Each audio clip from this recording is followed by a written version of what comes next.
Assalamualaikum viewers. Today we are going to start the Express Tribune opinion, namely Gulf Pakistan collaboration, AI offsets for genuine climate action. ठीक है जी, ये बात की जा रही है यहाँ पर गल्फ पाकिस्तान collaboration की कि जो AI offsets हैं कि genuine climate action के लिए क्या उनसे कोई फायदा होगा या नहीं होगा, या फिर और सिर्फ वो अपनी रेपुटेशन को बरकरार रखने के लिए किया जा रहा है। तो इसमें आपको बहुत सारे जो हैं वो अपॉर्चुनिटीज भी देखने को मिलेंगे, बहुत सी चैलेंजेस भी देखने को मिलेंगे, और इसके हवाले से जो शक-व-शुबात हैं, कुछ क्वेश्चन्स हैं जो रेज़ हो रहे हैं, उस हवाले से भी आपको देखने को मिलेगा कि क्या वाक़ई ही इस एआई की टेक्नोलॉजी को यूज़ करके हम वाक़ई ही जो क्लाइमेट चेंज के चैलेंजेज़ हैं, उनको टैकल कर सकते हैं? क्या उनका फ़ायदा भी होगा हमें? कुछ हद तक हमें इसका फ़ायदा हो भी सकता है, और कुछ चैलेंजेज़ भी हमारे सामने हैं कि सिर्फ़ और सिर्फ़ रेपुटेशन के लिए भी ये काम हो सकता है कि वाक़ई ये एक मिटिगेटिंग स्टेप के तौर पर लिया जा रहा है, या फिर सिर्फ़ और सिर्फ़ एक आप कह सकते हैं एक दिखावा ही है। ठीक है, तो इस हवाले से कुछ इम्प्लीकेशंस भी नज़र आएँगी ग्लोबल लेवल पर भी, ख़ुसूसी तौर पर पाकिस्तान के केस में अगर देखा जाए तो पाकिस्तान के ऊपर इसके क्या इम्पैक्ट्स पड़ेंगे, और पाकिस्तान को क्या-क्या फ़ायदे हासिल हो सकते हैं, किस तरीके से पाकिस्तान अपनी जो है वो एग्रीकल्चर सेक्टर में रिन्यूएबल एनर्जी के ज़रिए से इंडिपेंडेंट होकर अपनी एग्रीकल्चर को किस तरीके से फ़रोग़ दे सकता है, इंडिपेंडेंट हो सकता है पाकिस्तान इकोनॉमिकली भी, एग्रीकल्चर सेक्टर के अंदर भी ख़ुसूसी तौर पर, ठीक है। तो अगर आपके पास सवाल आता है मिसाल के तौर पर करंट अफ़ेयर के हवाले से, या फिर आपके पास क्वेश्चन आ जाता है पाकिस्तान अफ़ेयर के हवाले से, जो कि आता ही है एग्रीकल्चर सेक्टर के ऊपर और एआई की फ़ील्ड के अंदर, और क्लाइमेट एक्शन के साथ, और क्लाइमेट जो डिफरेंट चैलेंजेज़ हैं उसके साथ अगर आपको जोड़कर एक क्वेश्चन दे दिया जाता है, तो उस हवाले से आप इसको प्रॉपर तरीके से बहुत ही अच्छे अंदाज़ में टैकल कर सकते हैं। तो इसको स्टार्ट करने से पहले इसमें मौजूद कुछ डिफ़िकल्ट टर्म्स हैं, पहले उसको अंडरस्टैंड करेंगे। ठीक है जी, जो हमारे पास अब सबसे पहले वाली टर्म आती है वो है अनईज़ी होना। अनईज़ी वही होता है कि एंग्ज़ायटी का, परेशानी का बाइस बनना, अनकम्फ़र्टेबल होना। आगे ग्रीन वॉश आ रहा है। ग्रीन वॉश एक नेगेटिव टर्म है, ठीक है? इसका मतलब ये होता है कि इन्फॉर्मेशन को, गलत इन्फॉर्मेशन को फैलाना, ठीक है?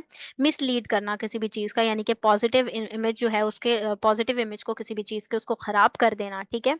उसके बाद वेनियर आ जाता है। वेनियर का मतलब होता है एक सतही सी अपीयरेंस दिखाना, सुपरफिशियल दिखावे वाली चीज़ दिखाना, ठीक है?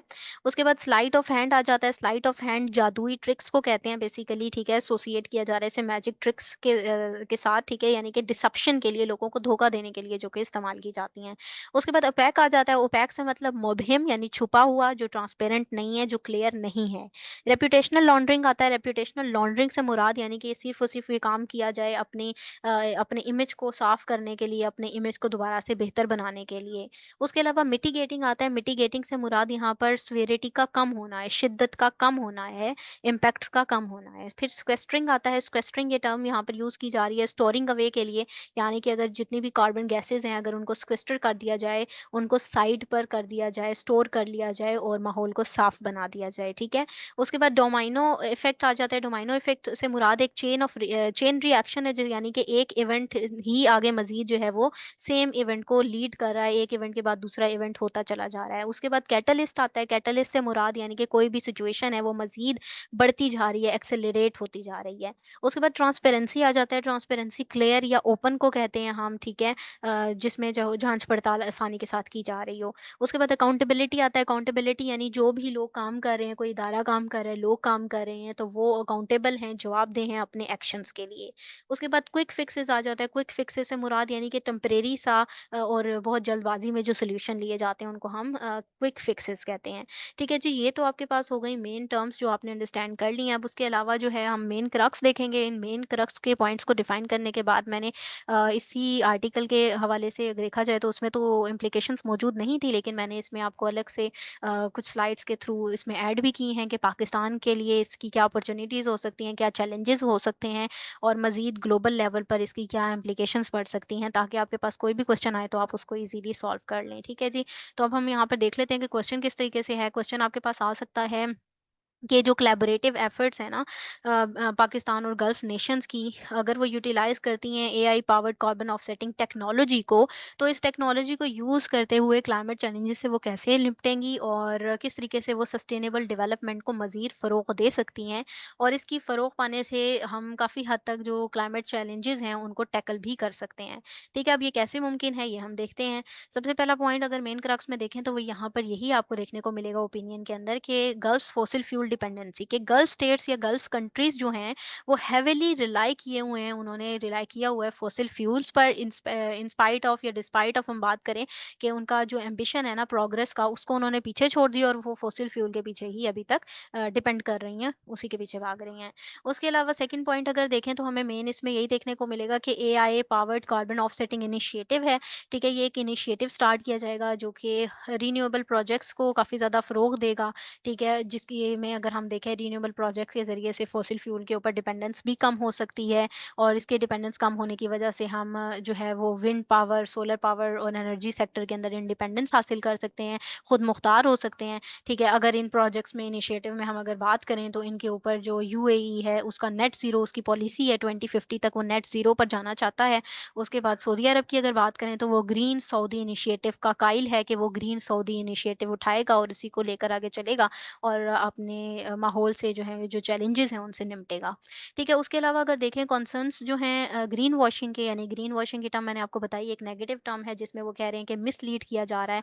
तो उसमें यहीं पर कुछ डाउट्स हैं इसके हवाले से, ये जो AI powered carbon offsetting initiative है इसके हवाले से ना मिस इन्फॉर्मेशन क्रिएट करके कुछ डाउट्स क्रिएट किए जा रहे हैं कि क्या इसकी ऑथेंटिसिटी है, क्या ये एआई ड्रिवन जो क्लाइमेट इनिशिएटिव है इसका कुछ फायदा भी होगा, क्या इसकी रिलायबिलिटी इतनी है, इसके अंदर शक व शुबात पाए जा रहे हैं कि लॉन्ग टर्म इसके इम्पैक्ट्स होंगे टेक्नोलॉजीज के या नहीं होंगे। ठीक है, तो ये ग्रीन वॉशिंग कंसर्न्स के हवाले से भी कुछ शक व शुबात हमारे सामने आते हैं। उसके अलावा अगर हम अपॉर्चुनिटीज़ की बात करें, गल्फ पाकिस्तान कोलैबोरेशन की, अगर इनके दरमियान कोलैबोरेशन होती है, जॉइंट एफर्ट्स करते हैं और जॉइंट एआई इनिशिएटिव उठाते हैं, तो इनका बेसिक जो पोटेंशियल फोकस होगा वो इन एरियाज़ की तरफ होगा। किन एरियाज़ की तरफ? यानी रीन्यूएबल एनर्जी की तरफ। रीन्यूएबल एनर्जी की वजह से हम फॉसिल फ्यूल के ऊपर डिपेंडेंस हमारी कम हो जाएगी, जिसकी वजह से एनर्जी सेक्टर के अंदर हम इंडिपेंडेंट हो जाएँगे, खुद मुख्तार हो जाएँगे। विंड पावर में सोलर पावर के हवाले से हम लोग काफ़ी ज़्यादा एनर्जी के ज़रिए हम अपने कामों को कर सकते हैं, बेहतरीन तरीके से कर सकते हैं। फार्मिंग के अंदर भी हम टेक्नोलॉजिकल इनिशिएटिव के ज़रिए से उसको स्ट्रॉन्ग बना सकते हैं, ठीक है? रेज़िलिएंट इंफ्रास्ट्रक्चर हो सकता है और हमारी फार्मिंग जो है वो बिल्कुल सस्टेनेबल इस्तेहकाम वाली हो सकती है। उसके अलावा अगर पाकिस्तान के बेनिफिट्स की बात करें तो पाकिस्तान में सोलर एंड विंड फार्म की डेवलपमेंट हो सकती है, एनर्जी इंडिपेंडेंस हो सकती है, ठीक है? एआई पावर्ड जो स्मार्ट ग्रिड्स हैं ना, वो एफिशिएंट एनर्जी डिस्ट्रीब्यूशन कर सकते हैं, ठीक है जी? ताकि हमारे पास एनर्जी की बेहतरीन डिस्ट्रीब्यूशन जो है वो हो जाएगी। उसके अलावा जो सस्टेनेबल फार्मिंग प्रैक्टिसेज़ हैं, वो भी हो मुमकिन हो सकती हैं, कार्बन सिक्वेस्ट्रेशन हो सकती है, ठीक है? जिसकी वजह से इर्द-गिर्द जो भी हमारे पास कार्बन इमिशन हो रही हैं, उसको सिक्वेस्टर कर लिया जाएगा और माहौल को साज़गार बना दिया जाएगा। साँस लेने के लिए भी, लोगों की हेल्थ के हवाले से भी काफ़ी ज़्यादा बेहतरी ये लेकर आ सकती हैं और मज़ीद जो है वो फार्मिंग के ट्रेड्स जो हैं वो बेहतर हो सकते हैं। फार्मिंग सेक्टर जो है हमारा वो बेहतर हो सकता है, एग्रीकल्चर सेक्टर बेहतर हो सकता है, जिसकी वजह से फूड इनसिक्योरिटी जो पाकिस्तान के अंदर जो है इस वक़्त स्वेरिटी लेकर आई हुई है, तो वो तमाम सिचुएशन को भी जो है टैकल किया जा सकता है ईज़िली। उसके अलावा अगर हम देखें एम्पावरिंग एग्रीकल्चरल वर्कफोर्स की, ठीक है, तो उसमें भी कोलैबोरेशन के ज़रिए से काफ़ी बेहतरी देखने को मिल सकती है क्योंकि टेक्नोलॉजी एडवांस यूज़ की जा रही होगी। इसके एग्जांपल के तौर पर हम देख सकते हैं ना, जीसीसी जो प्रोवाइड कर रहा है एक्सेस टू टेक्नोलॉजी, ट्रेनिंग भी दे रहा है, इनोवेशंस भी लेकर आ रहा है, तो ये काफ़ी हद तक हमें एक वर्कफोर्स में भी एम्पावरमेंट नज़र आ रही है। उसके अलावा अगर हम देखें कि role of special investment facilitation council की, एसआईएफसी की, तो वो भी सजेस्ट यही करता है कि गल्फ पाकिस्तान कोलैबोरेशन अगर हो जाती है एआई क्लाइमेट सॉल्यूशंस के हवाले से, तो ये काफ़ी अच्छे सॉल्यूशंस लेकर आएगी, ना सिर्फ पाकिस्तान और गल्फ स्टेट्स के लिए बल्कि पूरी दुनिया के लिए भी, ठीक है? तो फंडिंग प्रोजेक्ट्स की ज़रूरत है, स्ट्रीमलाइनिंग अप्रूवल्स की ज़रूरत है और ट्रांसपेरेंसी इंश्योर करवाने की इसके लिए ज़रूरत है। क्योंकि नीड है, बहुत ही अशद ज़रूरत है ट्रांसपेरेंसी और अकाउंटेबिलिटी की, क्योंकि अगर सिर्फ़ और सिर्फ हम प्रोजेक्ट्स शुरू कर लेते हैं टेक्नोलॉजी के ज़रिए, हमने काम तो शुरू कर लिया, लेकिन अगर उसको प्रॉपर तरीके से इम्प्लीमेंट नहीं किया जा रहा, उनको यूज़ नहीं किया जा रहा, उनके तरीक़ाकार बेहतर नहीं है, उसके अंदर करप्शन है, तो ये काफ़ी हद तक हम कह सकते हैं कि वो इन चैलेंजेस से निमटने के लिए जो है काफ़ी नहीं हो गई होगी, ठीक है? तो फिर इस वजह से हमें ज़रूरी यही है हमारे लिए कि हम ट्रांसपेरेंसी भी लेकर आएँ, उसके अंदर अकाउंटेबिलिटी भी लेकर आएँ, यानी कि एक शफ़ाफ़ तरीके से काम हो, ठीक है? ट्रांसपेरेंट एआई एल्गोरिथम हो, ठीक है? उसके अलावा जो है अकाउंटेबिलिटी हो, जवाबदेही हो कि कहाँ पर कोई काम किया जा रहा है। इस तरह से मज़बूत किस्म की एक रेगुलेटरी फ्रेमवर्क बनेगा, जब लोग एक-दूसरे को जो है वो जवाबदेह होंगे और जवाबदेही की वजह से एक प्रॉपर एथिकल डिसीजन मेकिंग भी हो सकेगी, ठीक है? उसी की एडवोकेसी यहाँ पर होगी। उसके बाद यहाँ पर जो आपको लास्ट पॉइंट इसके हवाले से, मेन क्रक्स के हवाले से वो मिलेगा, वो इस ओपिनियन में जो था वो यही था कि जेन्युइन एक्शन के लिए कॉल है। ठीक है, यहाँ पर यही कि कोलैबोरेशन की बात करते हैं यहाँ पर कि ट्रांसपेरेंसी होनी चाहिए, उसके बाद एक्सपर्टाइज़ को शेयर किया जाना चाहिए, लॉन्ग टर्म सस्टेनेबल सॉल्यूशंस लेकर आएँ, ठीक है? जिसकी एग्ज़ाम्पल यही है कि डेवलप होगा AI powered solution sustainable future के लिए, तभी एक इस्तेहकाम वाला फ्यूचर जो है वो मुस्तकिल तौर पर बन सकता है। अब हम यहाँ पर देखते हैं कि इस ओपिनियन को देखते हुए मैंने कुछ चैलेंजेज़ यहाँ पर लिखे हैं कि चैलेंजेज़ कौन-कौन से हम हमारे सामना किस-किस चैलेंजेज़ का हमें करना पड़ सकता है। तो वो सबसे पहले हमारे पास ग्रीन वॉशिंग रिस्क है। ग्रीन वॉशिंग रिस्क मैंने आपको फिर से बताया कि क्या एक ये रिस्क है ना कि एआई इनिशिएटिव जो है वो सिर्फ़ और सिर्फ़ रेपुटेशन मैनेजमेंट के लिए क्या सिर्फ़ अपनी रेपुटेशन बनाने के लिए किया जा रहा है या फिर वाक़ई ही ये जेन्युइन एनवायरमेंटल इम्पैक्ट लेकर आएगा, ठीक है? ये एआई ऑफसेट जो प्रोग्राम है वो सब्जेक्टेड नहीं है ना पब्लिक स्क्रूटनी से कि पब्लिक के सामने जाँच-पड़ताल उस तरीके से नहीं हो रही है। तो इस हवाले से इसके काफ़ी हद तक शक-ओ-शुबात इसमें मौजूद हैं कि क्या वाक़ई ही ये फ़ायदेमंद होगा हमारे पूरे एनवायरनमेंट के लिए या फिर नहीं, ठीक है? तो ये चैलेंजेज़ में से एक चैलेंज आ गया। फिर दूसरे नंबर पर हम देख सकते हैं इसके दूसरे चैलेंज में कि रिलायबिलिटी है या नहीं है एआई टेक्नोलॉजीज़ की? क्या हम कर सकते हैं उसके ऊपर लॉन्ग टर्म इम्पैक्ट्स लेकर आएगा ये एआई ड्रिवन जो कार्बन ऑफसेटिंग टेक्नोलॉजीज़ हैं, ये रिलायबल इम्पैक्ट लेकर आएँगी, ठीक है? तो इस तरह से इसकी इफेक्टिवनेस के हवाले से हम कह सकते हैं कि कुछ डाउट्स हैं। आप एग्ज़ाम्पल के तौर पर यहाँ पर देख सकते हैं कि इसकी एल्गोरिथम की बात कर सकते हैं कि ट्रूली न्यूट्रलाइज़िंग कर रही है वो कार्बन फुटप्रिंट्स को या नहीं, ठीक है? उसके अलावा अब ये भी एक रिस्क में आ गया। उसके बाद थर्ड नंबर पे हमारे पास रेगुलेटरी फ्रेमवर्क की रिस्क आ सकता है। रेगुलेटरी फ्रेमवर्क में यही कह रहे हैं कि अगर रेगुलेटरी फ्रेमवर्क जो है वो मज़बूत नहीं है, रोबस्ट नहीं है, उसके फ्रेमवर्क की इतनी सख्त नहीं है कि क्लियर किस्म की वहाँ पे ट्रांसपेरेंसी हो, अकाउंटेबिलिटी हो, ठीक है? अगर नहीं है वहाँ पर अकाउंटेबिलिटी और ट्रांसपेरेंसी तो फिर तो काफ़ी मसले-मसाइल यहाँ पर क्रिएट हो सकते हैं, तो उसको भी हम स्केप्टिसिज़्म से देख सकते हैं, यानी शक की निगाह से उसको हम देख सकते हैं। ठीक है, तो ये तो हमारे पास कुछ चैलेंजेस हो गए, लेकिन हम देखते हैं कि अपॉर्च्युनिटीज़ किस तरह बन सकती हैं, ठीक है? अपॉर्च्युनिटीज़ ये हैं कि रिन्यूएबल एनर्जी डेवलपमेंट हो जाएगी। इस तरह की जॉइंट वेंचर्स के ज़रिए से सोलर और विंड फार्म्स में काफ़ी ज़्यादा हमें फ़ायदा हासिल हो सकते हैं। रिन्यूएबल रिसोर्सेज़ के ऊपर हम डिपेंड करेंगे, हम जो नॉन रिन्यूएबल रिसोर्सेज़ जैसे कि फॉसिल फ्यूल के हवाले से हमारी डिपेंडेंस खत्म हो जाएगी, तो कोलैबोरेटिव प्रोजेक्ट्स एनहांस हो सकते हैं। एनर्जी सेक्टर में हम इंडिपेंडेंट हो सकते हैं, खुद मुख्तार हो सकते हैं, ठीक है? ये बहुत बड़ा एक फ़ायदा है हमारे लिए। उसके बाद हम देखें तो एफिशिएंट एनर्जी डिस्ट्रीब्यूशन आ जाती है, एनर्जी डिस्ट्रीब्यूशन अच्छी हो जाएगी क्योंकि जो स्मार्ट ग्रिड्स लगाए जाएँगे टेक्नोलॉजी के ज़रिए से, ठीक है? तो इसकी वजह से एनर्जी की डिस्ट्रीब्यूशन बहुत अच्छे तरीके से हो सकती है, ठीक है? जिसकी वजह से एफिशिएंसी बढ़ जाएगी, मिनिमाइज़ हो जाएँगी वेस्ट एनर्जी डिस्ट्रीब्यूशन के अंदर, ठीक है?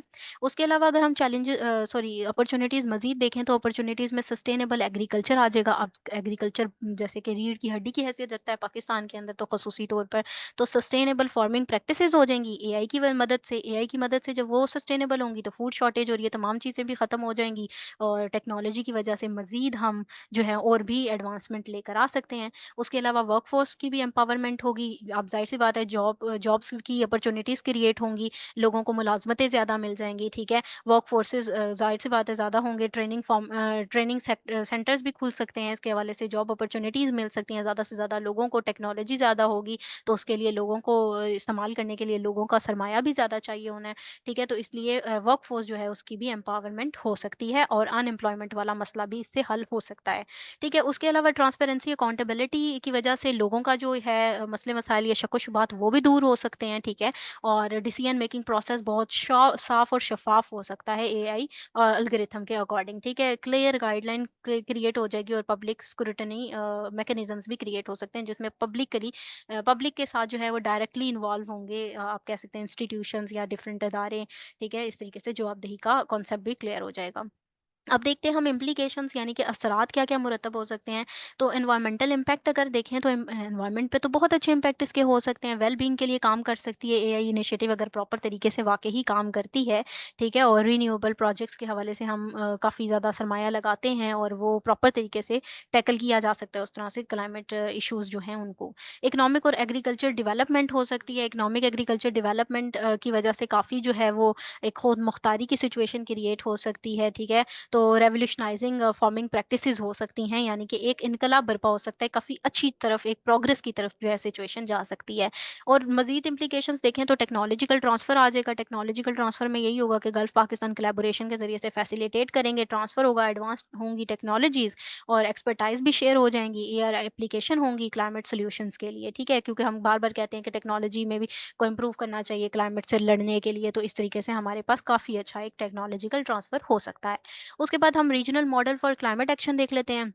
उस रीजनल मॉडल के ज़रिए से क्या होगा कि एक जो रीजनल मॉडल के ज़रिए से हम जो क्लाइमेट चैलेंजेस हैं ना, वो टैकल हो जाएँगे एआई के ज़रिए से, ठीक है? आर्टिफिशियल इंटेलिजेंस के ज़रिए से, क्योंकि डिफरेंट स्ट्रीमलाइनिंग के अप्रूवल्स हो जाएँगी, प्रमोट किया जा सकता है सस्टेनेबल प्रोजेक्ट्स को, ठीक है? तो ग्लोबल अगर ओवरऑल ग्लोबल इम्पैक्ट देखें तो उसमें सक्सेस हो सकती है कोलैबोरेशन की, एक डोमिनो इफ़ेक्ट चल सकता है ग्लोबल क्लाइमेट एफर्ट्स का, यानी कि अगर एक कंट्री कोई काम कर रहा है तो कोलैबोरेशन से दूसरी कंट्री, एक 2 कंट्रीज़ काम कर रहे हैं, तो उन्हीं को देखते-देखते आगे ही डोमिनो इफ़ेक्ट लेते हुए तमाम कंट्रीज़ एक खट्टी चेन के ज़रिए कोलैबोरेशन के साथ जो है काम करती जाएँगी और इस तरीके से काफ़ी हद तक हम ग्लोबल इम्पैक्ट्स को कम कर सकते हैं, जो कि क्लाइमेट की वजह से पड़ रहे हैं, ठीक है? क्लाइमेट चैलेंज को टैकल किया जा सकता है इस तरह से, तो हम कह सकते हैं कि ये एक इनोवेशन है आर्टिफिशियल इंटेलिजेंस सॉल्यूशंस का, जो इन्फ्लुएंस करेंगे ग्लोबल एक्शंस पर वर्ल्ड वाइड, पूरी दुनिया के हवाले से काफ़ी अच्छे तरीके से ये काम कर सकता है और फ़ायदेमंद भी साबित हो सकता है।